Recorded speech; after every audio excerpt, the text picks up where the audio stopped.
John chapter 18. When Jesus had spoken these words, he went out with his disciples across the brook Kidron, where there was a garden, which he and his disciples entered. Now Judas, who betrayed him, also knew the place, for Jesus often met there with his disciples. So Judas, having procured a band of soldiers and some officers from the chief priests and the Pharisees, went there with lanterns and torches and weapons. Then Jesus, knowing all that would happen to him, came forward and said to them, "Whom do you seek?" They answered him, "Jesus of Nazareth." Jesus said to them, "I am he." Judas, who betrayed him, was standing with them. When Jesus said to them, "I am he," they drew back and fell to the ground. So he asked them again, "Whom do you seek?" And they said, "Jesus of Nazareth." Jesus answered, "I told you that I am he. So if you seek me, let these men go." This was to fulfill the word that he had spoken. "Of those whom you have gave me, I have lost not one." Then Simon Peter, having a sword, drew it and struck the high priest's servant and cut off his right ear. That servant's name was Malchus. So Jesus said to Peter, "Put your sword in its sheath. Shall I not drink the cup the Father has given me?" So as we've gone through this interesting narrative, what are some things that immediately jump out? Words, phrases, narrative event. When they came for him, he didn't shrink back or hide from them. He came to greet them. He came forward. He didn't even make them seek him out any further. He just met them where they were at. So there was no fear in him. I mean, I would be afraid, but it doesn't seem like he would be afraid. I've been hiding beside somebody. So we recognize Jesus is entering into this next mission, if you will, willingly, identifying, he calls it the Father's cup that he's receiving. I think that's cool. Any other things that you guys are seeing? This translation is different than what I'm used to. I'm used to hearing "I am," and this is "I am he." And I think the implication is different because "I am" is like a direct biblical reference to the Old Testament. "I am he" just seems like an answer. That, and I find it interesting. I don't remember in the other Gospels them saying that Judas procured a band of soldiers and such. And there's a third thing, which was just the power of Jesus. I love that part. I am. They fall or they're scared. Just his response has such power. Did they fall back because they knew that he was God at that point, or because like you said, because I am he versus I am? That's I guess that's a big question, right? So to address the words, in the Greek they're ego, eimi. Ego means I, eimi means I am, right? So literally it is I am, with this emphasis on I. The ego is somewhat redundant because of the eimi, right? But he's emphasizing I am, right? And this is a phrase that we get in the Old Testament. Some would say that the name of God is essentially I am. The name that was so holy, you wouldn't even speak it. That you would, when you saw it in the text, the Yod, He, Vav, He, called it Tetragrammaton. The proper name of God, we call it Yahweh sometimes, or Jehovah. It was so holy they wouldn't speak it. They would say just the Lord, or Hashem, the name. So every time you read the Lord or the name in the New Testament, sometimes that's a way of sort of speaking about God. And even the Apostle Paul seems to be afraid to talk about the name of God directly. In Philippians 2, he says that he gave him the name that was above every other name. He doesn't even mention what that name is. He just Hashem, or the name. This idea of God's identity being tied up is identified with Christ. This is really powerful. And so when they said, "I'm looking for Jesus of Nazareth," Jesus comes back and says, "Ego eimi," or actually in the his language was probably either in Aramaic or in Hebrew, which would have been a lot closer to saying the very name of God, right? We're fairly certain that Paul was educated early on in Greek and in Hebrew, and he says of himself that he studied at the feet of the Rabbi Gamaliel, who was one of the big rabbis of his day. So he had a phenomenal education. That's evident just in his writing. He writes good Greek, and he writes very intelligently and informedly of the Torah. Back when the New Testament was written, Latin was still mostly just the local language of Rome. The empire language was Greek. Now, eventually, that does begin to shift, and Latin becomes more of the language of the empire, which is why we have all these Romance languages today, because where Rome takes over, Latin gets rooted. And we're starting to get sidetracked, but interesting stuff nonetheless. But here we have Jesus, who almost certainly was not speaking in Latin or Greek, but in Aramaic or Hebrew, saying, I am. And they fall back. There's a power in the name. So why would they translate it I am he in this one, though? There's an implied he contextually. I am isn't an English phrase that we would, like, if someone said, who are you looking for? And then so it's like, Billy Kangas. I would probably say, that's me. Or I might say, I am he, which would be a more formal. In Greek, there are what you might call implied nominatives or implied objects, accusatives. So they wouldn't have had to write the ego because it's implied in the ame. And they also don't have to write he because it's implied in the verb itself. But the verb, what we really have here, if you want to get Greek nerdy, is a pronoun, I, and then we have a verb, the verb for am, which is formed in the first person with a implied contextual first person singular, I am he, because of where it's at. So they're not misleading you with this translation, but what you do have is maybe some of the loss of the impact, which is why it's always kind of good to tickle the Greek if you can. And if not, look at other translations or check out commentaries that kind of highlight some of this other stuff. But it's not like salvation history is tied up in this. In a certain sense it is. We have this declaration of the divinity of Christ, but if you don't catch it, it's okay. The Bible says it lots of other places too. Well, there are mentions of cups in other Gospels. So if you remember, in the Synoptic tradition, Jesus goes, when he's in the garden, so the Synoptic tradition is Matthew, Mark, and Luke. They're very similar to one another, whereas John is the most different Gospel of the four. So in the Synoptic tradition, there is a narrative of Jesus praying where he prays multiple times that the Lord would take the cup away from him, right? And he comes back and the apostles are sleeping, and he prays again, and he wakes them up, could you not pray with me for just an hour? And he goes and prays again, and finally, he's crying out, he's praying, he's sweating blood, he's so distressed. An angel finally comes and ministers to him. In this tradition, we don't have that. We don't have the story of Jesus going and praying, but the cup is mentioned sort of in this place where Jesus has accepted his role.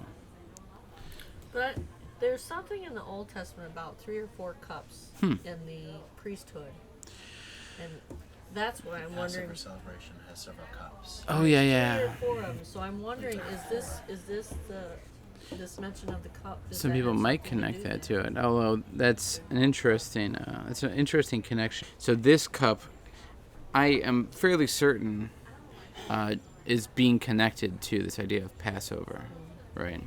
Now, is it a specific cup somewhere along the chronology? I don't know if that's what John is intending as he includes this bit here. He doesn't tell us for sure. But I do think that you're right on in seeing this as connected to the Passover celebration. Yeah.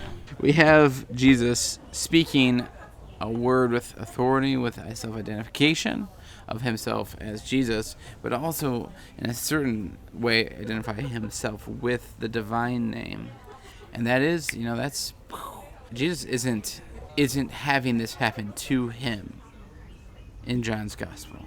He's not a victim who was taken and crucified against his will. He's not going kicking and screaming, but he's embracing fully. And so we're recognizing here he has the authority, he has the power. His very word can cast them down. And yet, what does he do? Even as his apostle, his disciple, takes up a sword to strike the ear, he says, no, this is not the way. This is not the way. The cup that the Father has given to him leads through death. So I guess the question now is, if this is what it tells us about who Jesus is and how God's operating, what does that mean for us? Is there a way that this is relevant to our own lives? I see it as a couple references of service. Mm-hmm. Because first is right before this was the washing of the feet, if I'm not mistaken. And he basically points out, I did not come here for you guys to wash my feet. I came here to be the servant of all. Mm-hmm. And so I wash your feet. And here it is. He's not coming here for everyone to save him. Instead, he's come to save us from death because he's God.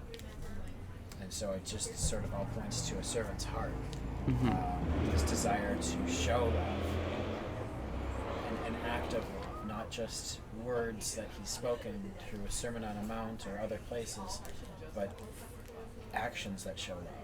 And also I see it too in reference to the Jewish understanding, where for them love was not some idea or feeling, it was an action, it was doing something for someone else's benefit, purely for their own good. Yeah, I think that's right on. What we recognize here is this is the process. From here on out, Jesus is living into the prayer he prayed in the chapter directly before, where he says, now glorify your Son.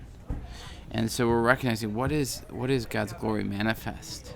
It's laying down of one's life. It's that self-giving love. It's God's very nature, right? So he takes this up. His glory, his glorification isn't going to be contingent on a manifestation of power over, but a love under, a love with, a love through. He's going to come and touch those who are dead in their sins and make them alive through his death and his life. My husband died 2 weeks ago, so I find this a bit, or 2 months ago, so I find this a bit annoying myself, because, and I don't mean this in a suicidal way, but that's the last thing I want to do right now, is serve. And I mean, the way I see it, and not that I have any place to comment here, but is that for everything there is a season, and it mentions that there's a season, there's a time for laughing, a time for crying, a time for mourning, and it sounds like you're probably in the right place in life to be in a time of mourning, and maybe that doesn't require a whole lot else. In a certain sense, we'll see as the story progresses, the disciples go through their own experience of death, confusion, frustration. I was just thinking today about how Jesus is, one of the things that's most radical about him is that he continues to be relevant in so many ways, because what he is he's identified with all of the hardest, most difficult things in life. He's a guy who who lived a life born of was conceived by an unmarried teenage girl. And so he was there, born in the podunk part of a empire that rejected his message was rejected by his hometown. So he knows what it's like to be, on the outskirts of society. He knows what it's like to be rejected by his family. He knows what it's like to be ridiculed and mocked for standing up for what's right. He lived a life. He wasn't married or anything like that, so he knows what it's like to sort of be single. He knows what it's like to feel pain. He knows, all of our. He lost probably one of his best friends in John the Baptist. Yeah. He's And relative. I mean, almost Yeah. everything, and also his identity. Like, what's his key identity? He is God, and he lived in a human identity. And for those of us who struggle with even who we are, what's our place, what's our identity? Christ says, I've actually dwelt in all those places of pain and ambiguity, and I walked to them, although I didn't have to. At one word, I could have stopped. At one word, I could have called down angels. At one word, I could have just been reunited to the glory that God that I've known from eternity. But I chose to be glorified in your life, in the places you feel pain. As he touched the leper, and the leper was made clean, not just made dirty, so he comes into our places of brokenness, and he chooses to lay down his life so that he might touch those places, heal them, save them, restore them. So we see that here. He walks forward, even though he didn't have to. He's walking forward to each and every one of us, so that he might touch the places of our death, the places of our brokenness, and restore it. So let's talk about the second section here. The band of soldiers and their captain and the officers of the Jews arrested Jesus and bound him. First they led him to Annas, who was the father-in-law of Caiaphas, who was the high priest that year. It was Caiaphas who had advised the Jews that it would be expedient that one man should die for the people. Simon Peter followed Jesus, and so did another disciple. Since that disciple was known to the high priest, he entered with Jesus into the courtyard of the high priest, but Peter stood outside the door.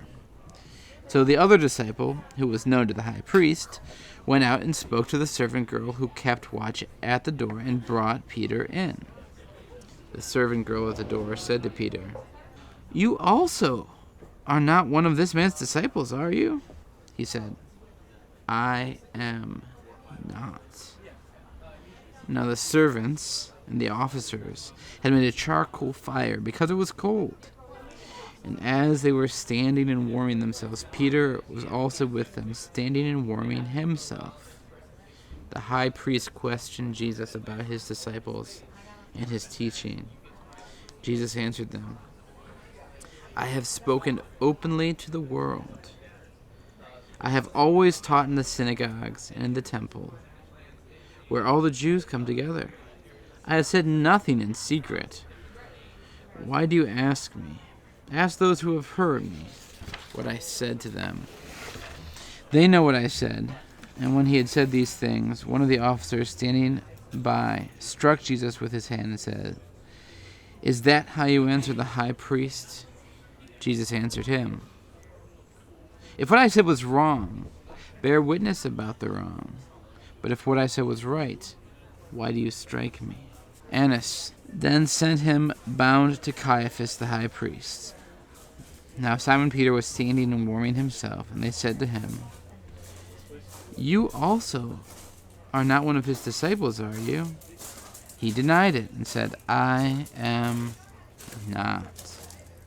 One of the servants of the high priest, a relative of the man whose ear Peter had cut off, asked, "Did I not see you in the garden with him?" Peter denied it And at once the rooster crowed. So what do you guys see? What sticks out to you? He says, I am not. Mm-hmm. Is the I am in the same language as Jesus before? Pretty much. What we have here, so it's verse 17. In the Greek here, it says uk eimi. So instead of ego eimi, I am. Uk means not. So basically, not I am. Right? It's very much a play on what happened before. John is very intentional here, I believe, in the way that he phrases it. Uk eimi, I am not. It's even a parallel insofar as in the Greek, it's both answers are two words, right? Whereas in English, we have to use three words to say I am not. Here, uk eimi. This denial of Jesus, this denial of God, and he does it three times, which is that's a pretty strong testimony against Jesus, or a pretty strong denial of him. And of course, if we know the story, spoiler alert, after Jesus is raised from the dead, spoiler alert, he is reunited to Peter on the banks of the Sea of Galilee. And they're sharing a meal of fish. And he says, "Do you love me?" to him 3 times. And most people read this as and it's pretty explicit in the text actually, it's a restoration of Peter for his denial. And if Peter can deny Christ so directly 3 times, and then be used so powerfully by God, it gives me a great deal of hope. So that's one of the big things that when I read this, knowing the story, I see. And it also reminds me of how important it is not to get ahead of myself and thinking that the Lord's use is because I'm so great, right? If the Lord uses me, it's because the Lord has power. It's because the Lord is faithful. It's not because I have somehow deserved it. Peter got ahead of himself. We read earlier, Peter is so adamant that would never deny Jesus. Although all these other jokers are going to deny you, Jesus, I'm not going to deny you. He says, these other 11 goons that we've got here, I know these guys. They're a bunch of wishy-washy, backsliders. But no, not me. I'm holy, I'm righteous, I'm steadfast. I'm your man. And that night, he denies him 3 times. I find it interesting that he's given the opportunity to give his own testimony, as it were, and give his own defense. And he says, I defer that to you. You all have heard what I said. Go ahead and tell me, what is it I said? Mm-hmm. I mean, maybe in our modern courts that might make sense. Certainly a court in their time, that wouldn't really make sense. Yep. So what do you think that Jesus responds with it? He does. The best I can guess is none of the high priests or any of them are going to want to say something that is a lie, especially not if they're going to be brought before the temple or before other places where they have to say it right to God's face. I find it interesting that it was Caiaphas who advised the Jews that it would be expedient that one man should die for the people. So here you have this man that's not a very good man, and he's prophetically speaking that it will be Jesus. So I mean, God even uses all of us in some way. So why do you think Caiaphas says what he says? What is he thinking? Like, what does that mean? I think he's saying it in terms of keeping Judaism around, because Rome at this point, as you mentioned, has not gone to the length of so fully colonizing everyone that everyone must be speaking only only Latin, and they must be doing things only the Latin way. At this point, while Rome is an oversight government that they don't appreciate one bit, it's still allowing them to worship God. And if Jesus is this revolutionary, as they would see practically every person who's risen up out of Nazareth, they even mentioned that earlier in the gospel, can anything good come from Nazareth? They've seen lots and lots of uprisings come from these people who come out of Nazareth with these ideas about changing the world. And when this happens, Rome comes and kills all the people involved, and sometimes may even kill people not involved, people who are related.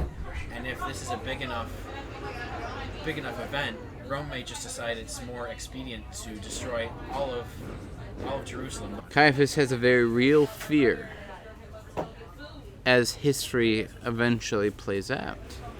If you're familiar with first century Palestinian history, eventually, in 70 AD, as a result of a large-scale rebellion, which Rome is kicked out of Jerusalem, it's taken over by a group of revolutionary Jews who try to reestablish independence in the kingdom.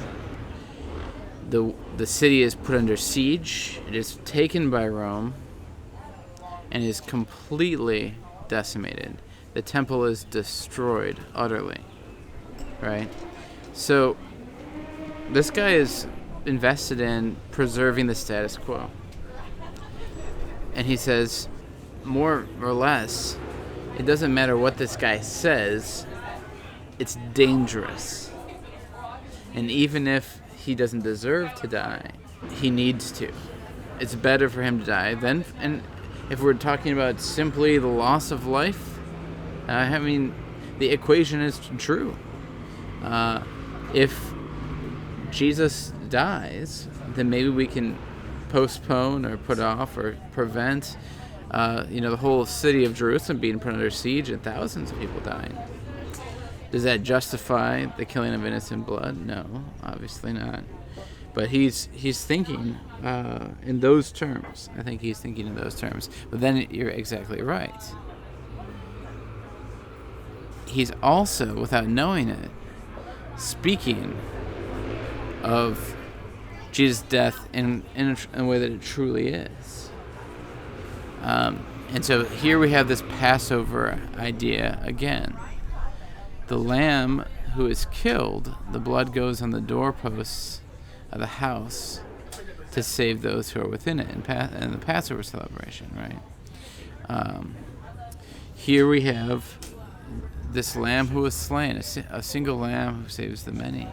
And so John, I think, is speaking of, in a sort of sense, on multiple levels, because John's gospel was written to probably a Jewish audience in one way or another. And so they would have been familiar with Passover. They would have been familiar with the history of what actually happened to Jerusalem, because John's gospel was written after Jerusalem was destroyed.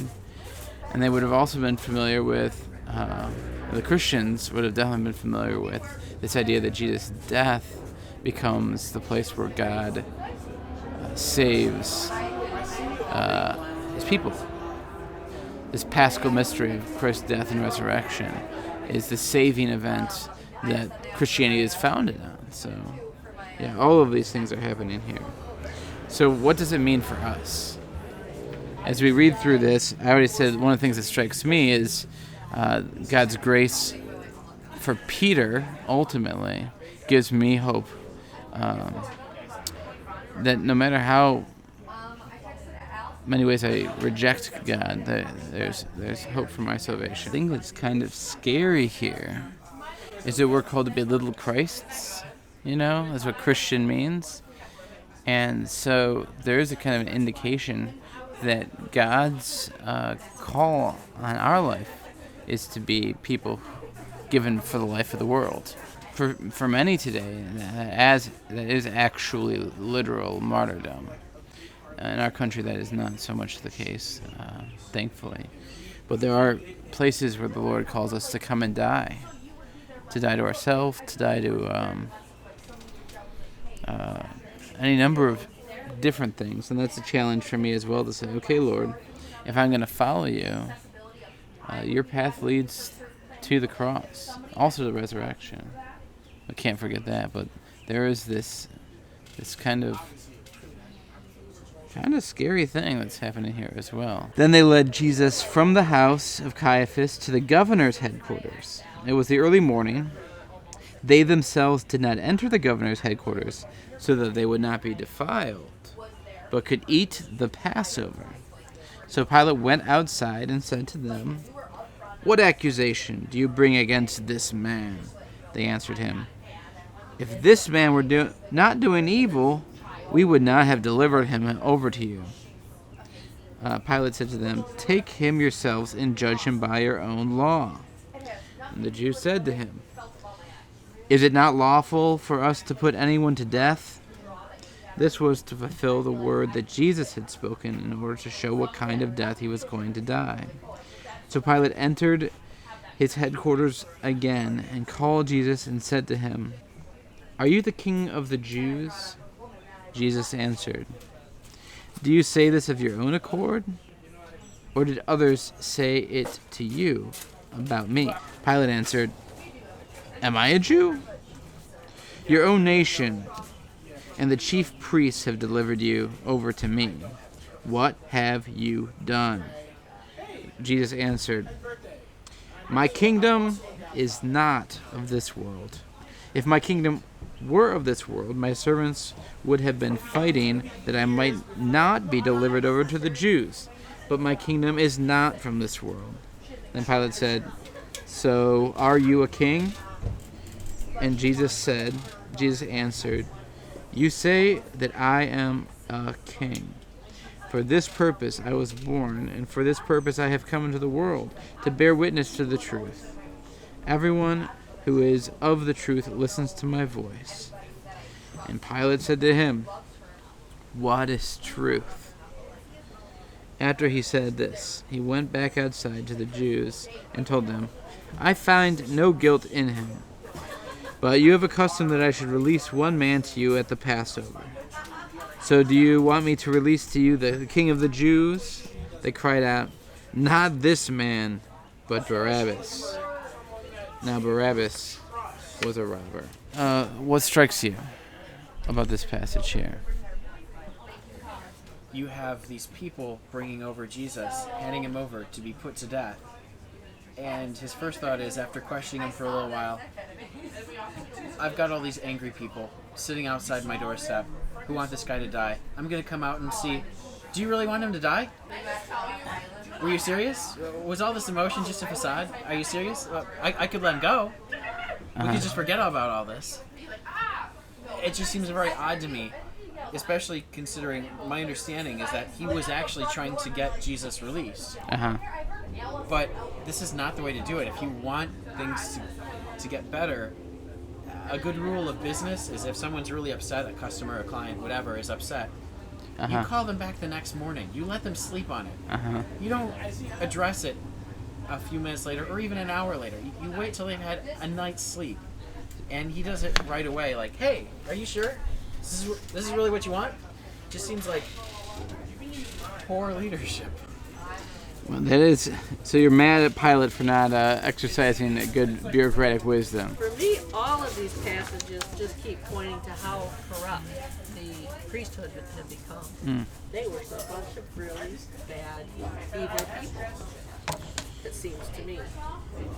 Well, there certainly is a level of, we'll call it what it is. There's evil going on here. There's evil that's going on here. The question I guess I have is, what motivated their evil? And I think they honestly were trying to be operating in what they thought was the best interest. Maybe it was their own best interest. It's very possible. Being in the temple system had its benefits. But I think they were asking the question, we got to get rid of this guy. Like we had just talked about, he's dangerous.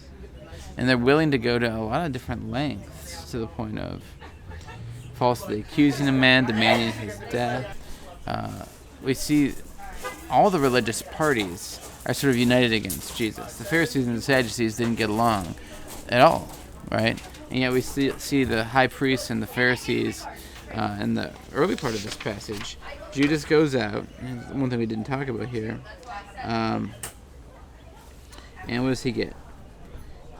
Officers from the chief priests, these are going to be Sadducee party, and the Pharisees. They get together in order to have this unified front and say, this man is what's dangerous. This man's what's wrong with Judaism. This man is the guy who poses the threat to our order. Am I so invested in the order, I have to ask myself, that I'm viewing as a threat maybe things that God is using for his purposes?